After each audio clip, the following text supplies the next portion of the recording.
सबसे पहली खबर आपको बताएंगे, अपराधी की जात पर सियासत को समझिए। दूसरी खबर आपको बताएंगे, झारखंड में नक्सलियों के सबसे बड़े सरेंडर को समझिए। तीसरी खबर आपको बताएंगे, सरना धर्म में घर वापसी के मायने समझिए। और चौथी खबर आपको बताएंगे, बाबरी वाले हुमायूं के नए एजेंडा को समझिए। शुरुआत सबसे पहले कर लेते हैं। तेजस्वी यादव ने आरोप लगाया था कि बिहार में जाति देखकर एनकाउंटर किया जा रहा है। अब तेजस्वी यादव के आरोपों का जवाब जेडीयू प्रवक्ता नीरज कुमार ने आंकड़ों के साथ दिया और नाम गिनाते हुए तेजस्वी यादव से पूछा, क्या ये सभी एक ही जाति के थे? ये रिपोर्ट देखिए, फिर खबर तो समझिए।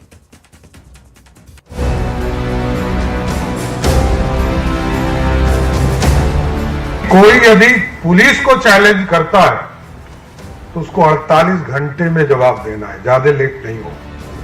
सरकार ने पुलिस के हाथ खोल दिए हैं और पुलिस अपराधियों को ताबड़तोड़ उन्हीं की भाषा में जवाब दे रही है। एक महीने में 11 एनकाउंटर, खासकर पिछले 4 दिन में 5 एनकाउंटर हुए। 21 मई यानी आज एक और एनकाउंटर हुआ।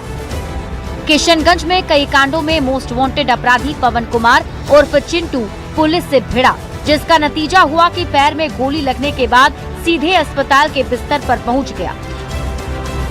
एनकाउंटर में पुलिस के भी 2 जवान घायल हुए।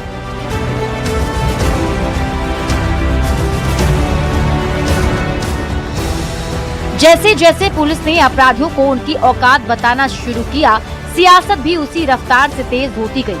मंगलवार को आरजेडी नेता तेजस्वी यादव ने आरोप लगाया कि जाति देखकर अपराधियों का एनकाउंटर कराया जा रहा है। हम जानना चाहते हैं सम्राट चौधरी जी से, क्या विशेष जात देकर के एनकाउंटर करा रहे हैं? इन घटनाओं जितना हमने गिनाया महिलाओं के साथ जुड़े उन लोगों का कब एनकाउंटर होगा? मंगलवार को तेजस्वी यादव ने खास जाति के लोगों का एनकाउंटर कराने का आरोप लगाया था। गुरुवार को जेडीयू प्रवक्ता नीरज कुमार ने बकायदा नाम गिनवाते हुए आंकड़ों के साथ तेजस्वी के आरोपों का जवाब दिया और पूछा कि क्या ये सभी भी एक ही जाति के हैं। फुल इनकाउंटर में मारे गए कुंदन ठाकुर, प्रियांशु दुबे, प्रिंस उर्फ अभिजीत, दयानंद मालाकार, रामधनी यादव, सोनू यादव, ये सारे एक ही बिरादरी के लोग हैं। बड़ी बात है कि अपराधियों की जाति खोजने वाले तेजस्वी यादव को उनके सहयोगी पार्टी कांग्रेस का भी साथ नहीं मिल पा रहा है। हमारा मानना है कि अपराधी का कोई जात और धर्म नहीं होता है। कोई भी अपराधी हो, किसी भी जात का हो, किसी भी धर्म का हो, उसके लिए सिर्फ एकमात्र जगह है जेल।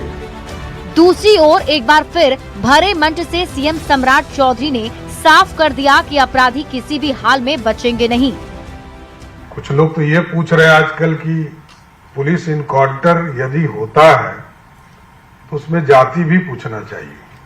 तो मैं तो पुलिस वाले को कहूंगा, भाई पूछो, जाति पूछकर ही गोली चलाइएगा, इसे मत चलाइए।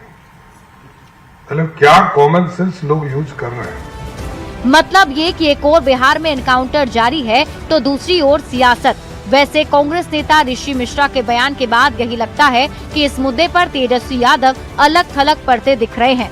न्यूज़ 18 के लिए पटना से आनंद अमृतराज और अमित कुमार के साथ ब्यूरो रिपोर्ट। और अब हम आपको पूरी खबर समझाते हैं। अपराधी की जात पर सियासत आखिर बिहार में क्यों हो रही है और कैसे इसकी शुरुआत हुई। सबसे पहले आपको बता दें कि तेजस्वी यादव ने इसे लेकर के आरोप लगाया था और सरकार के खिलाफ हमला बोलते हुए तेजस्वी यादव ने आरोप लगाते हुए कहा कि जाति विशेष के खिलाफ सिर्फ पुलिसिया अत्याचार बढ़ा है। सीएम विशेष जाति देखकर एनकाउंटर करवा रहे हैं। अब तेजस्वी यादव को नीरज कुमार ने जवाब दिया है। जेडीयू के मुख्य प्रवक्ता और एमएलसी नीरज कुमार ने तेजस्वी यादव को जवाब देते हुए कहा, अपराधी की जाति क्यों खोज रहे हैं? क्यों एक जाति को अपराधी करार देने पर तेजस्वी यादव अड़े हुए हैं? अब आपको जातिगत आंकड़ों से एनकाउंटर वाली कहानी समझाते हैं। देखिए, बीते कुछ दिनों की अगर हम बात करें तो 22 एनकाउंटर हुए हैं, जिसमें 17 हाफ एनकाउंटर है जिसमें पैर में गोली मारी गई है और 6 जो अपराधी हैं वो ढेर किए गए हैं, मार दिए गए हैं। अब मारे गए जो अपराधी हैं उनकी जाति की बात कर लेते हैं। तो यादव जाति से 2 अपराधी ढेर किए गए, कुशवाहा जाति से 1, ब्राह्मण जाति से 1, भूमियार जाति से 1 और माली जाति से 1। हाफ एनकाउंटर में घायल अपराधियों की जाति की भी बात कर लेते हैं। जो हाफ एनकाउंटर में घायल अपराधी हैं उनमें यादव समाज से भी है, राय समाज से भी है, राजपूत भी है, कुशवाहा समाज से भी है, शर्मा समाज से भी है, महतो से भी है और कुम्हार से भी है। तो अब आप सवालों के जरिए खबर को समझिए। एनकाउंटर में जाति वाला एंगल आखिर क्यों खोजा गया? सवाल यह भी कि अपराधी की जाति आखिर क्यों खोजी जा रही है और अपराधियों की जाति पर सियासत क्यों हो रही है? तब आपको पूरी खबर समझाते हैं। अपराधियों की जाति पर सियासत क्यों, इस खबर को आप ऐसे समझिए कि बिहार की राजनीति में जाति बड़ा फैक्टर है। जाति के नाम पर ही वोट मिलते हैं, वोट बैंक बनते हैं और वोट बैंक को साधने के लिए ही जाति की बात नेता करते हैं। और अब इस बार अपराधियों की जाति को लेकर सियासत शुरू हो गई है। बढ़ते हैं आगे और बात अगली खबर की। एनकाउंटर के खौफ से भागलपुर के सुल्तानगंज थाना क्षेत्र के एक अपराधी ने हथियार को गंगा में विसर्जित कर दिया। गनगनिया का कुख्यात कैलाश मंडल हथियार को गंगा में विसर्जित करने के बाद सादगीपूर्ण जीवन जीने की कस्में भी खाता दिख रहा है। ये रिपोर्ट देखिए, फिर खबर तो समझिए।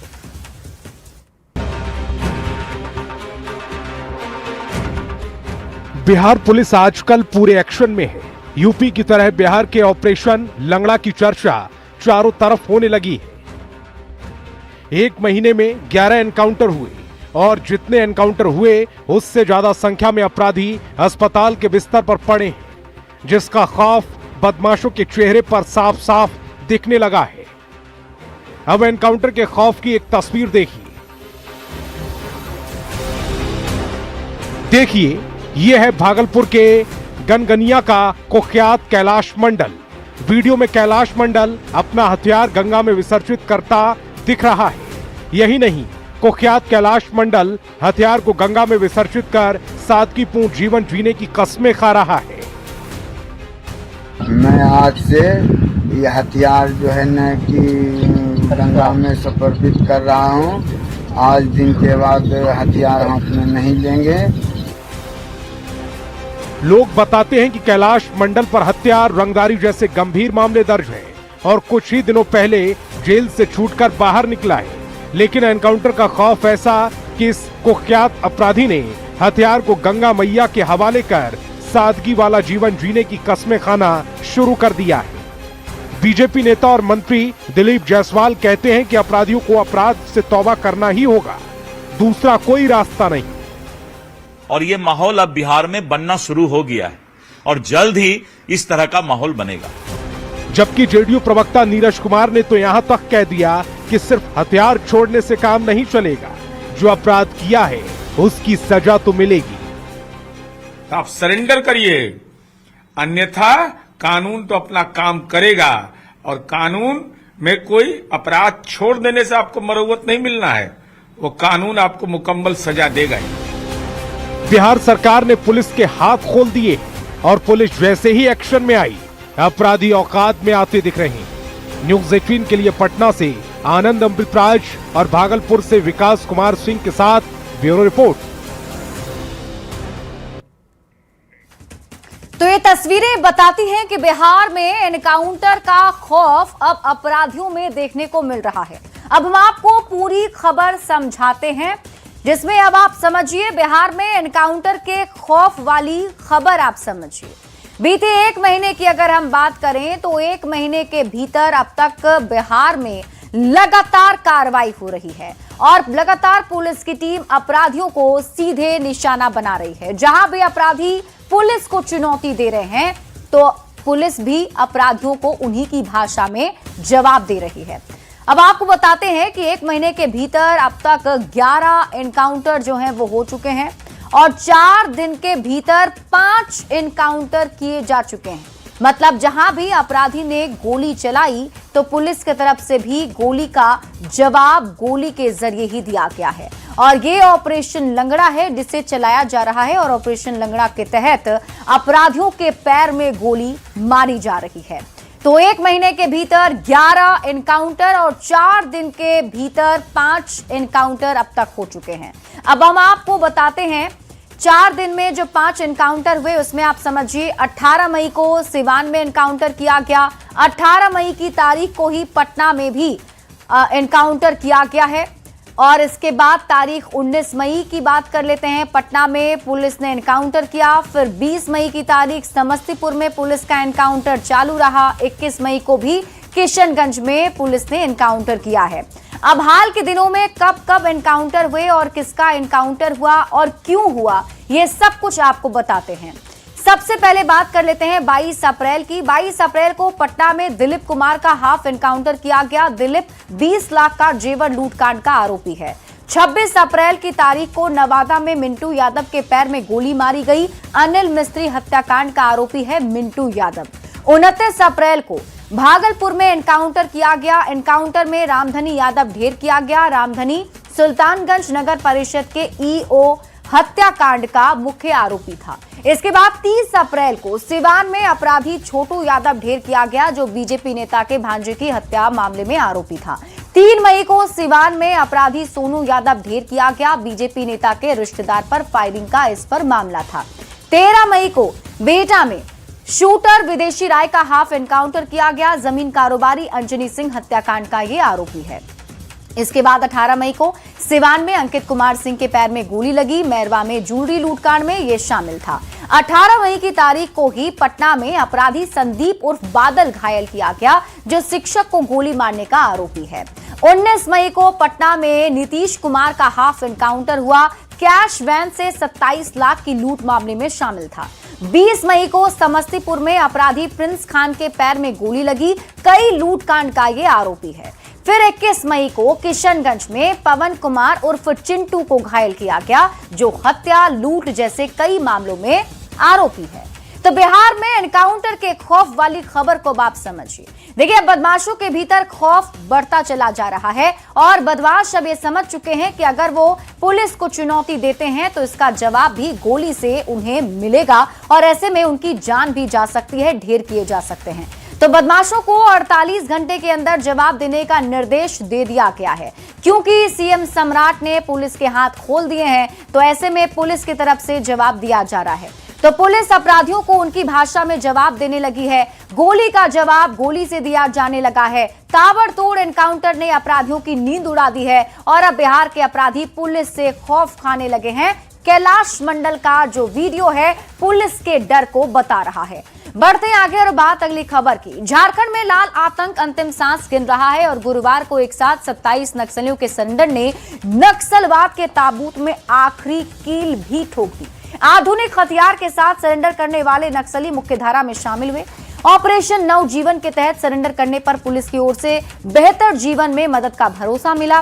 साथ ही अब तक फरार नक्सलियों को समर्पण करने या फिर बुलेट खाने को तैयार रहने का भी साफ संदेश दे दिया गया। ये रिपोर्ट देखिए फिर खबर तो समझिए।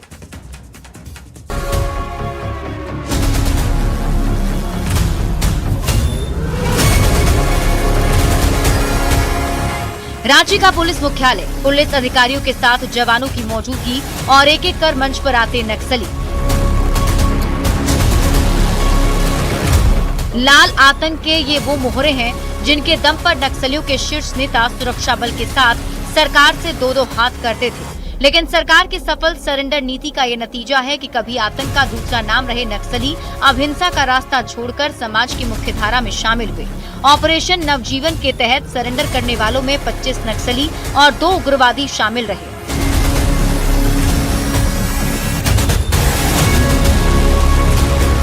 इनमें 7 नक्सलियों पर 28 लाख का इनाम था तो 9 महिला नक्सलियों में से 2 पर इनाम घोषित किया गया था। इस दौरान डीजीपी के साथ कई बड़े अधिकारी भी मौजूद रहे। आज यहाँ समर्पण करने वाले 27 साथियों को स्वागत करती हूँ। उनके परिवार को मैं दिलासा देना चाहती हूँ कि जिस तरह उन्हें स्वागत किया गया है, आगे भी हम लोग उनका ख्याल रखेंगे। पूरे देश से खदेड़े जाने के बाद नक्सली अब कुछ ही इलाके में बचे हैं, जिनमें चाईबासा का सारंडा प्रमुख है। जान बचाने के लिए जंगल की खाक छान रहे नक्सलियों के दस्ते से 25 नक्सलियों का सरेंडर बड़े आघात से कम नहीं दिख रहा। जो मिसिर बेसरा और असीम मंडल के दस्ते हैं वो पूरी तरह से अब कहा जाए तो उनमें कट ऑफ हो चुका है, क्योंकि ज्यादातर नक्सली या तो मुठभेड़ में न्यूट्रलाइज कर दिए गए हैं या फिर वो सरकार की नीतियों से प्रभावित होकर आत्मसमर्पण कर रहे हैं। और ये कुछ उसी की तस्वीरें हैं और कहीं न कहीं ये सुखद एहसास है झारखंड के लिहाज से। कैमरामैन प्रभाकर के साथ ओम प्रकाश, न्यूज़ 18 रांची। देखिए, झारखंड में नक्सलियों के सबसे बड़े सरेंडर को आपको समझाते हैं क्यों ये सबसे बड़ा सरेंडर कहा जा रहा है, क्योंकि एक एक करके ये सभी नक्सली जो हैं मुख्य धारा से जुड़ने के लिए आ गए हैं। तो झारखंड के इतिहास का सबसे बड़ा सरेंडर अब आप समझिए, जिसमें नक्सली जेजेएमपी उग्रवादी जो हैं उन्होंने सरेंडर किया है। 25 नक्सलियों ने सरेंडर किया है, जेजेएमपी उग्रवादी 2 लोगों ने सरेंडर किया है। तो झारखंड में नक्सलियों के सबसे बड़े सरेंडर को आप ऐसे समझिए कि 7 नक्सलियों पर कुल 28 लाख का इनाम था। 9 महिला नक्सलियों में से 2 पर भी इनाम घोषित किया गया था। पुलिस का दावा है कि अब केवल 49 नक्सली ही बचे हैं। झारखंड जल्द ही पूरी तरह नक्सल मुक्त हो जाएगा। झारखंड में इतनी संख्या में नक्सली ने क्यों सरेंडर किया, अब आप इसे भी समझिए। तो सरकार ने नक्सल मुक्त भारत की डेडलाइन तय कर दी थी और पूरे देश में नक्सलियों का करीब करीब सफाया भी हो चुका है। अब महज कुछ जगहों पर गिने चुने नक्सली हैं जो बचे हुए हैं और जिन इलाकों में चंद नक्सली बचे हैं उनमें चाईबासा का सारंडा भी शामिल है। और यहाँ के नक्सली भी जान बचाने के लिए जंगल की खाक छान रहे थे। नक्सलियों के सरेंडर की वजह समझिए तो ऑपरेशन और एनकाउंटर का दबाव नक्सलियों पर पड़ा। नक्सली संगठन के अंदर कमजोरी होती गई। हथियारों की कमी और आपूर्ति में रुकावट की वजह से नक्सली कमजोर होते चले गए और सरकार की सरेंडर और पुनर्वास नीति, जिसमें जंगल और नेटवर्क में बदलाव भी एक बड़ी वजह मानी जा रही है, जिसमें अब नक्सली जो हैं वो मुख्यधारा से जुड़े हैं। बढ़ते हैं आगे और बात अगली खबर की। रांची के हरमू देशावली के सरना स्थल में मांदर की थाप पर आदिवासी समाज की समृद्धि, विरासत और परंपरा मुस्कुराती हुई नजर आई। जहां मांदर की थाप पारंपरिक नृत्य और आदिवासी संस्कृति की गूंज के बीच एक परिवार ने अपनी जड़ों में वापसी की है। लोहरदगा का एक परिवार कई दशक बाद फिर से सरना धर्म में लौट आया है। आदिवासी धर्म गुरुओं और समाज की मौजूदगी में पूरे रीति रिवाज के साथ धर्म वापसी की रस्म पूरी की गई। ये रिपोर्ट देखिए।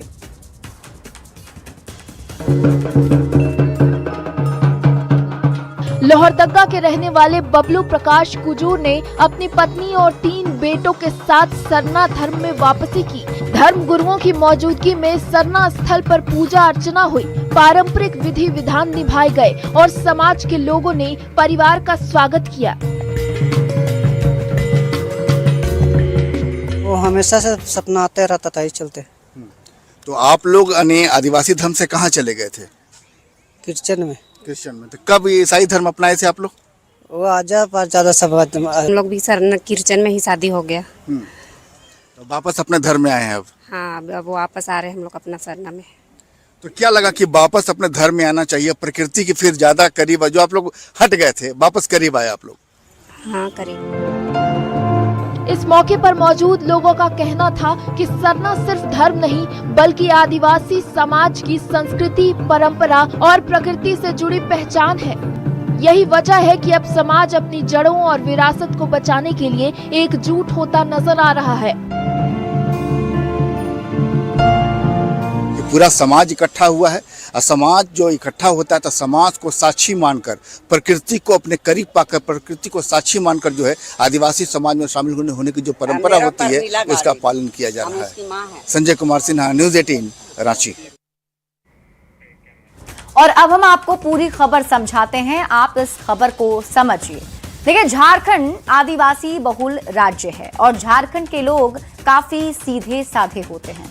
झारखंड में धर्म परिवर्तन एक बड़ी समस्या मानी जाती है क्योंकि यहाँ पर लोगों को इन्फ्लुएंस किया जाता है। ईसाई मिशनरीज पर लोभ लालच देकर धर्म परिवर्तन का आरोप लगता रहा है, लेकिन अब अपनी पहचान और परंपरा बचाने के लिए आदिवासी समाज संगठित हो रहा है। जो लोग कभी चले गए थे उनकी घर वापसी कराई जा रही है, यानी जो पहले क्रिश्चियन बन गए थे या किसी और धर्म में चले गए थे उनकी वापसी हो रही है। लोहरदगा के रहने वाले बबलू प्रकाश कुजूर ने अपनी पत्नी और 3 बेटों के साथ सरना धर्म में वापसी कर ली है और धर्म गुरुओं की मौजूदगी में समाज के लोगों ने परिवार का स्वागत किया है और फिर से वापसी करने के बाद काफी खुश नजर आ रहे हैं।